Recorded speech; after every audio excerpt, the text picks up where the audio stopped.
खुलुमबाय, आं उदांस्रि मुसाहारि।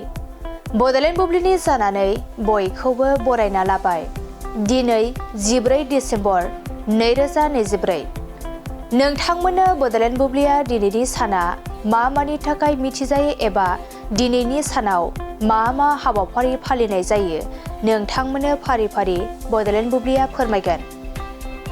दिनैनि सानखौ नेशनेल एनार्जी कनजारभेशन डे महरै फालिनाय जायो।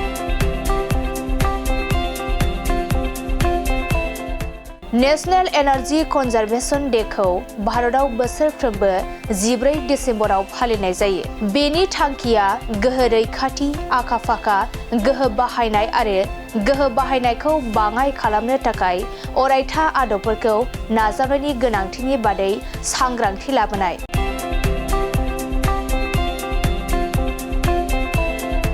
बेनि अनगायैबो दिनैनि सानखौ मार्टियार इन्टेलेक्चुएल डे,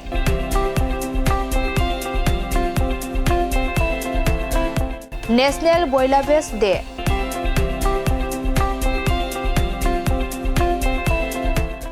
आरो नेशनेल आलाबामा डे महरै फालिनाय जायो।